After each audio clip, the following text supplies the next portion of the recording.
Alright, I've been bullshitting with a lot of these videos, giving y'all the real simple, light, and easy versions of shit, but that's not who I am or what I'm here for. Let's get right into it.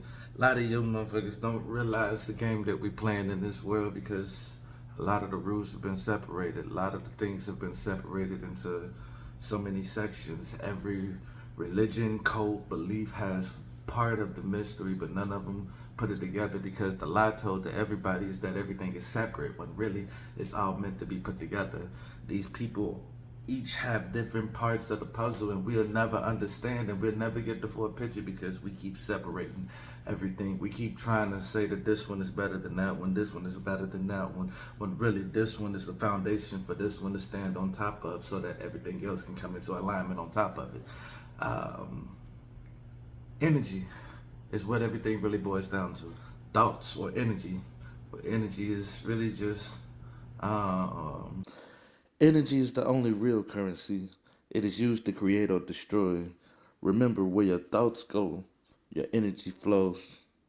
So that's why it's called paying attention. You are purchasing ideas or manifesting them with your energy by placing your consciousness or awareness on the idea. Now, this would be a perfect time to introduce the first Hermetic principle, mentalism. The principle of mentalism says that all is mind. The universe is mental.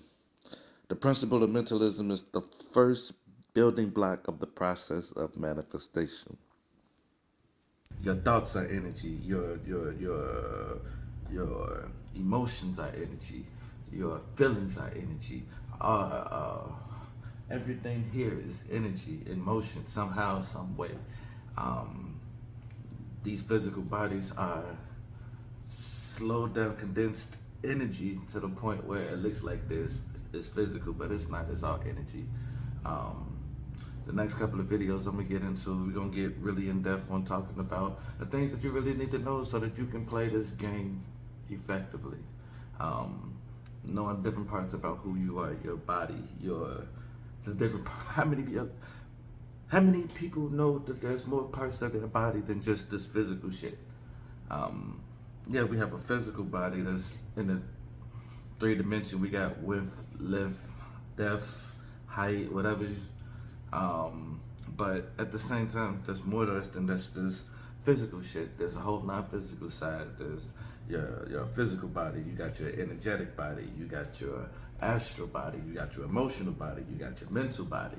All of these things come together in different ways, and it's just like unless you know all of these parts, life can be so fucking confusing because you wondering what all of this shit is happening to the physical body, because the physical body in the physical realm is the final resting place of your energy.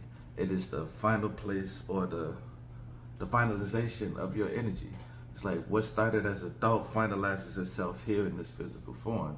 And the same thing with like the drama that goes on in the physical body, in the physical realm. All of that is just drama that's going on in the inner world, or inside of your thoughts, or the inner, or your inner self. But we're gonna get more into that soon because I know this is a lot for you. I will begin to break things down, starting off with number one: who the fuck you are. You need to know who you are, because if you don't know who you are, somebody gonna make it. Somebody gonna tell you who you are, and you gonna believe it, because your belief is the only thing that matters. Your thoughts are the only thing that matters. Your energy is the only thing that matters. We're gonna get into it real soon. All right, let's get into step one. Who are you? I'm not talking about the name that a person gave you. I'm not talking about what you respond to when people call. I'm not talking about the physical body that you dwell in. That's the smallest part of you, but that is not who you are. You are a complicated being. You are a living contradiction if you don't believe it or not. You are both non-physical and physical at the same time. You are a spiritual being bound to this physical body.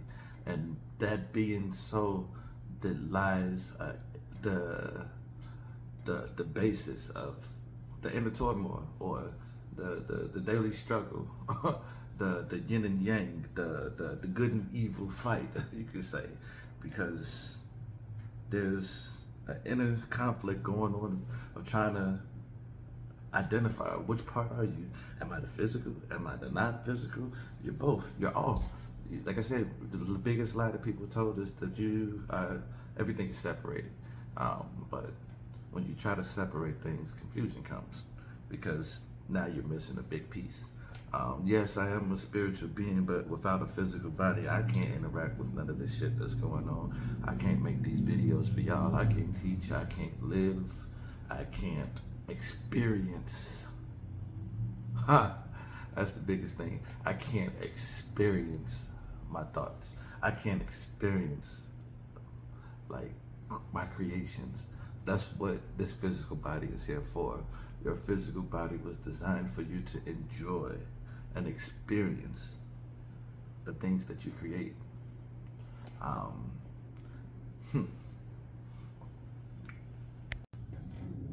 No, these physical bodies are designed to experience the world that we create.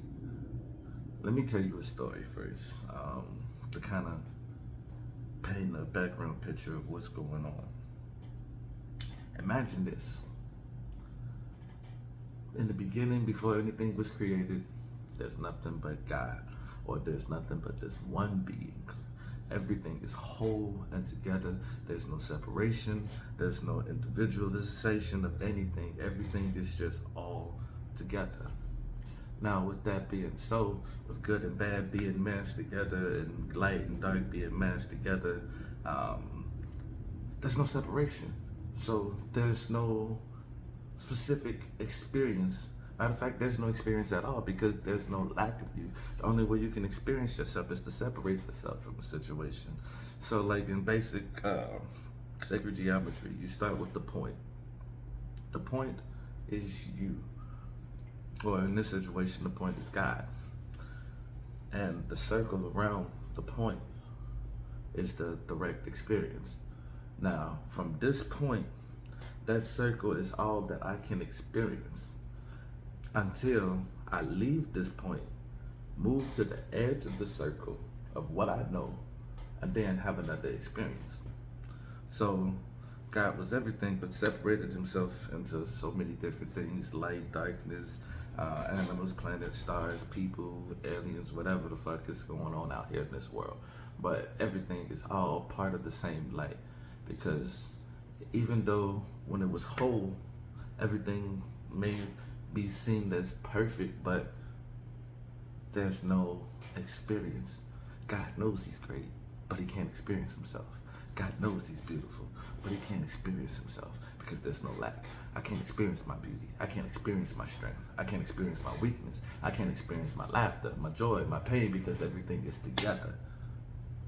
So everything is separated, but it's still connected to the same source.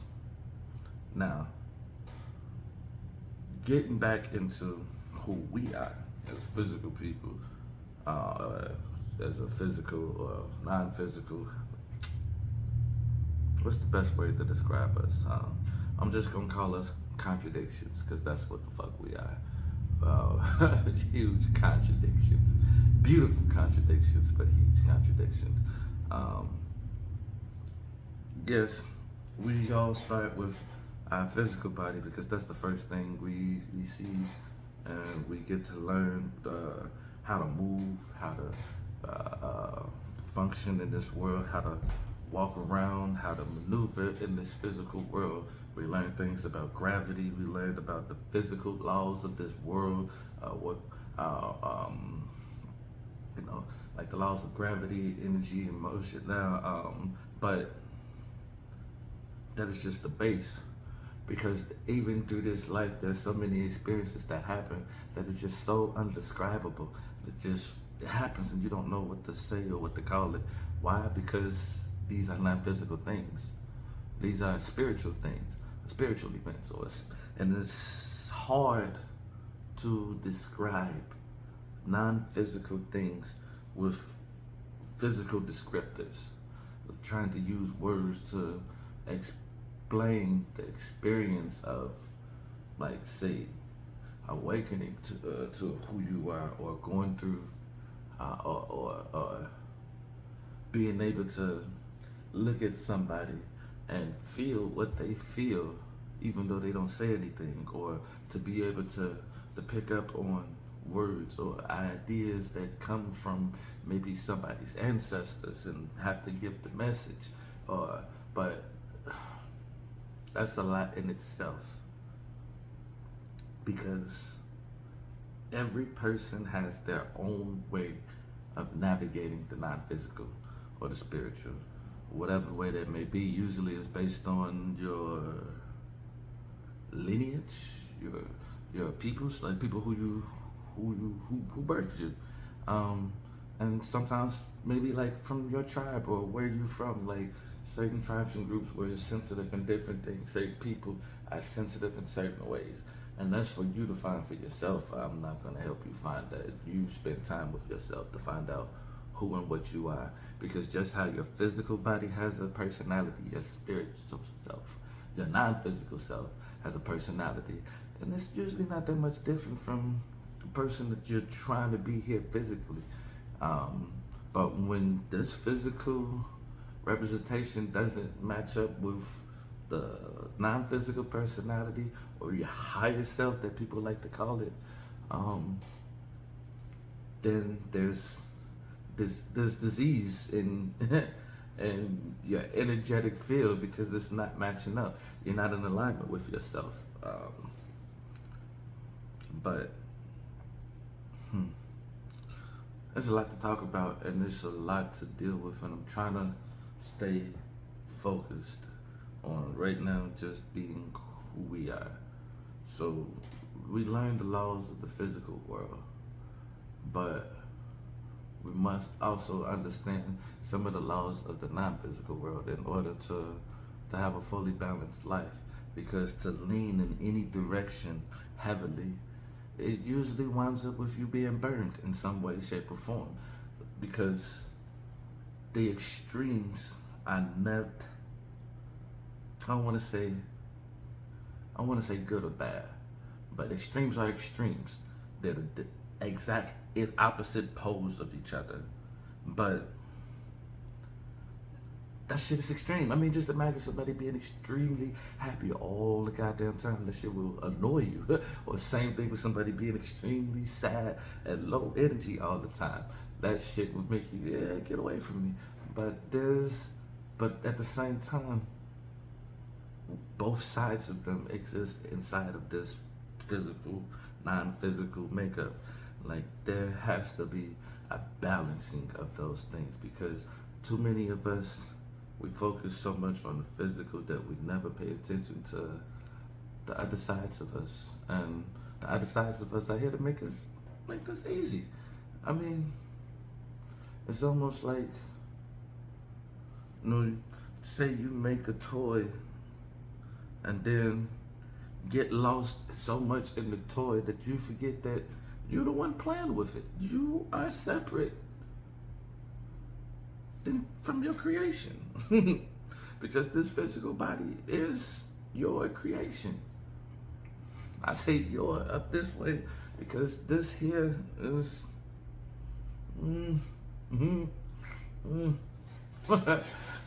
this here is just it's a vessel. It's really a vessel.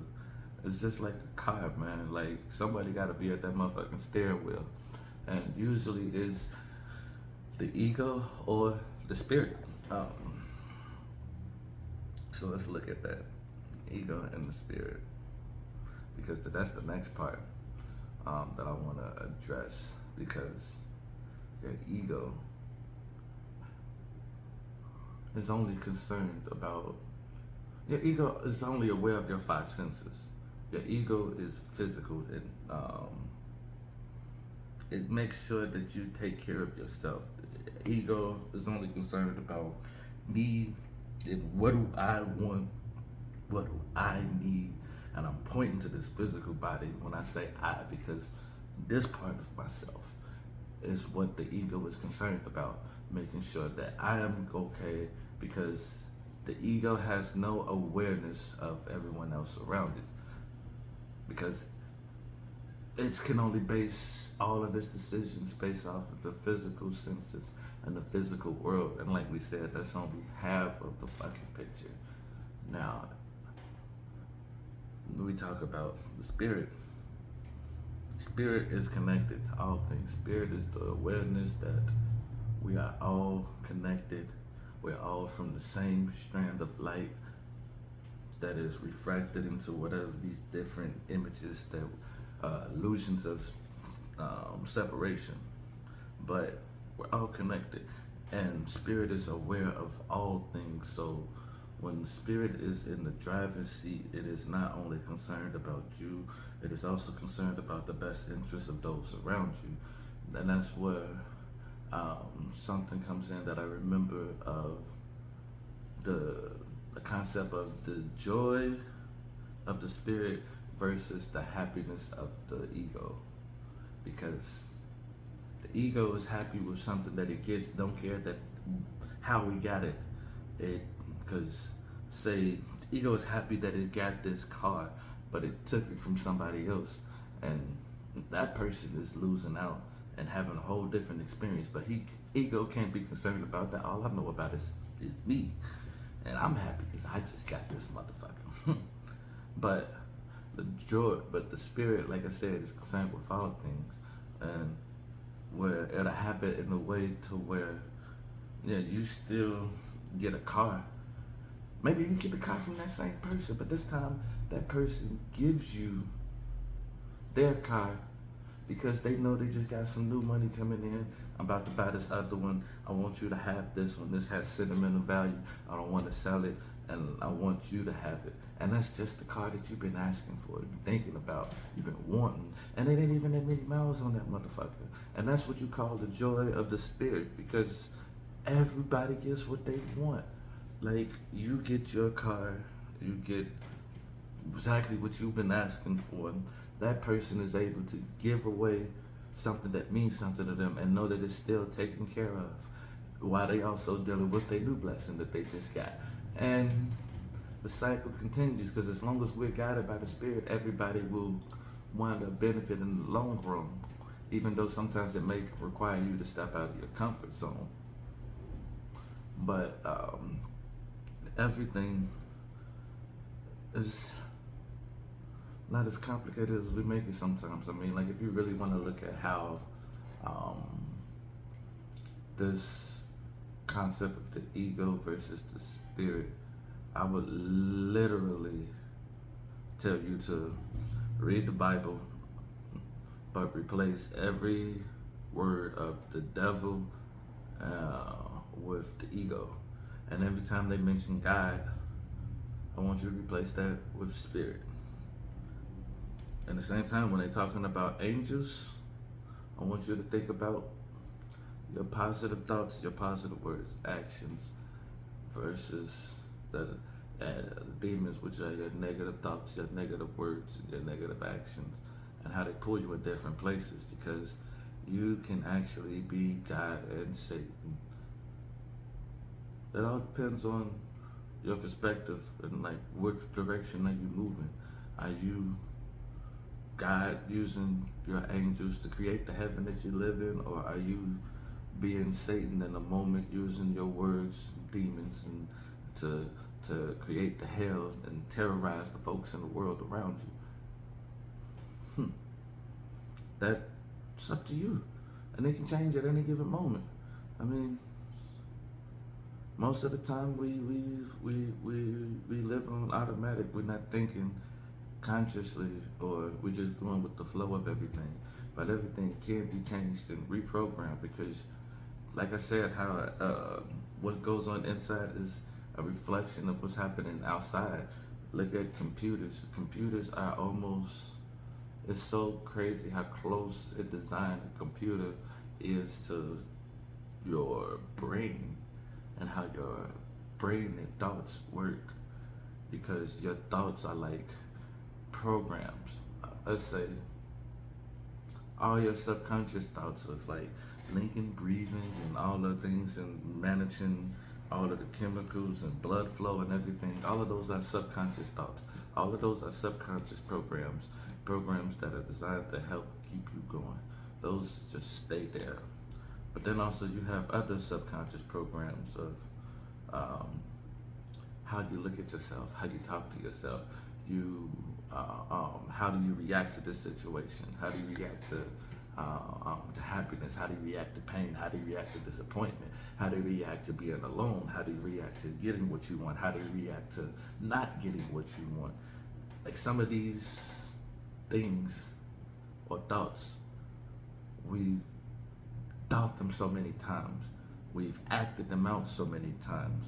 And then they become subconscious parts of who we are.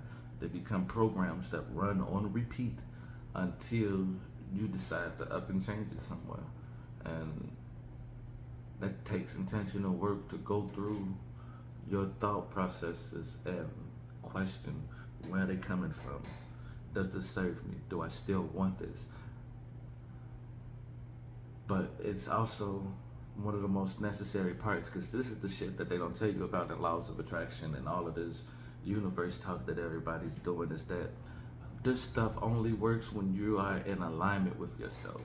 When body, mind, spirit are in alignment, when your words, actions, and deeds are in alignment. Like, you can't do all the actions, say all the words when you don't believe in none of the words and none of the actions that you're doing, because your disbelief is pulling away from your actions and the words. Therefore, you're conflicted in your manifestation. Like you think that just doing the actions alone is enough, but nobody told you got to work on here, because you cannot trick the universe. You cannot trick this world into doing what it wants, what you want for it. But there are universal laws and principles that are in play that you can use and manipulate them in different ways. But you can't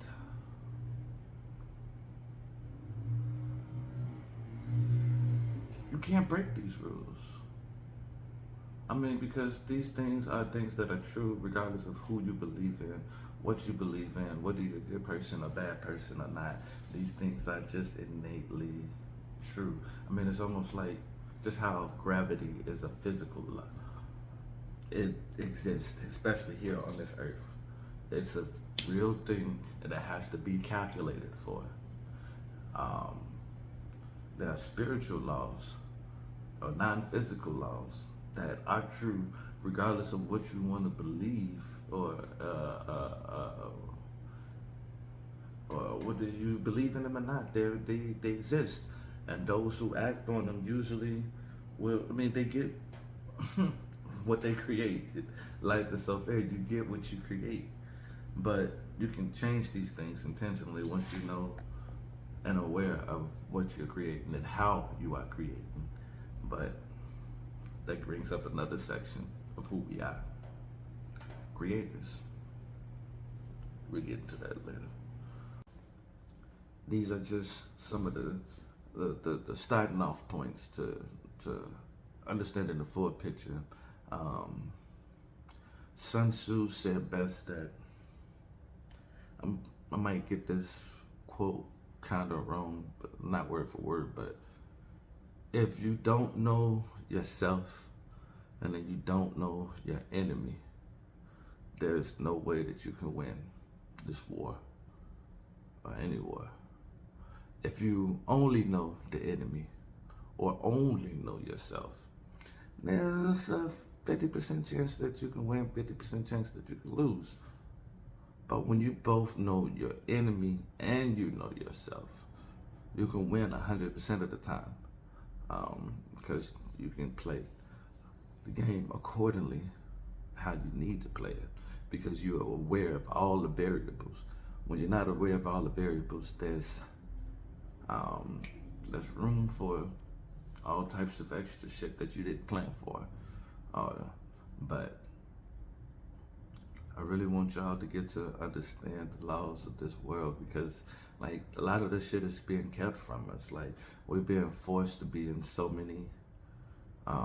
We've been forced to just stay in our body, and we never venture out into none of this non-physical stuff.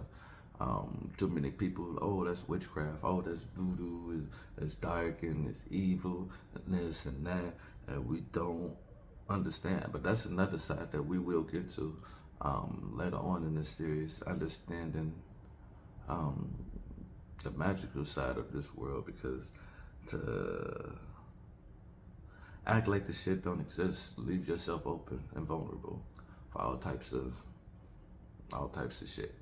Plain and simple.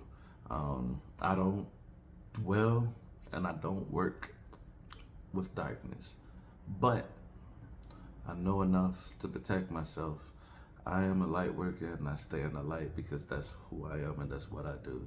I don't judge anybody for being in the dark or do what they do because that's just life. It has to balance itself.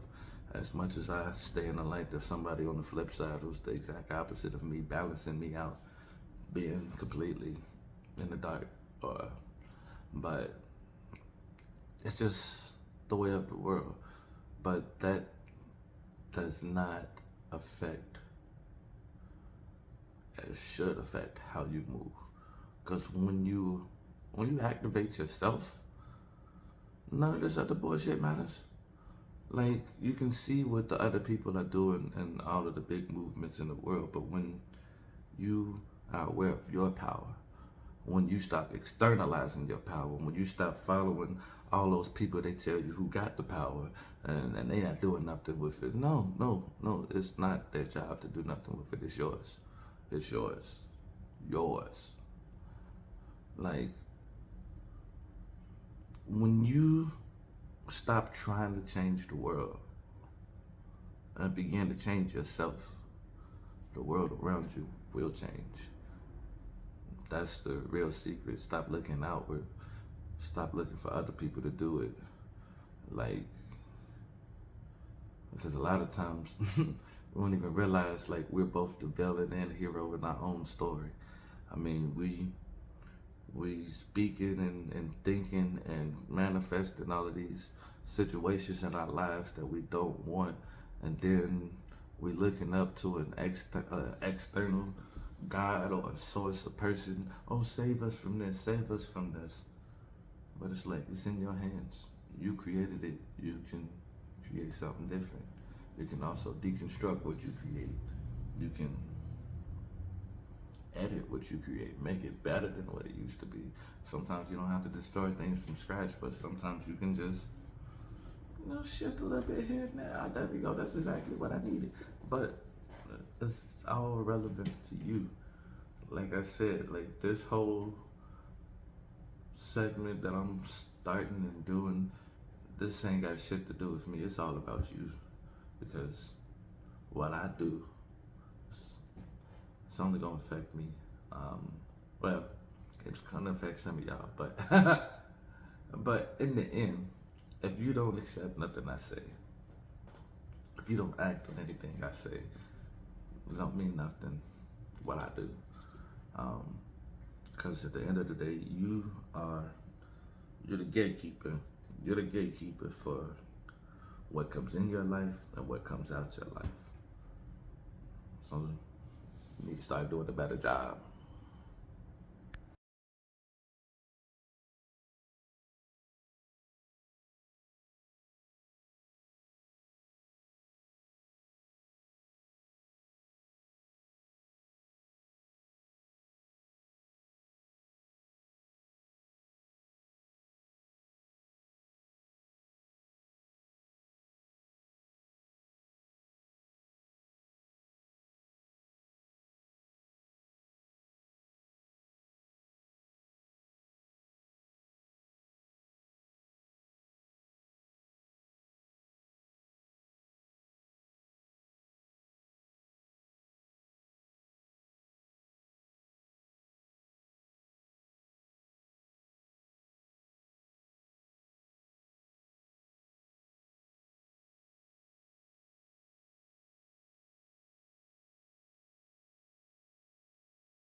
Yeah, I want to get this in real quick before I forget it while it's on my mind. Um, so let's just get into it. We're just talking about the sacred geometry with the point and the circle, about how the point is the person or God, and the circle around it is the experience that's being had, and that's all that can be experienced, the full experience of what can be had from this one point.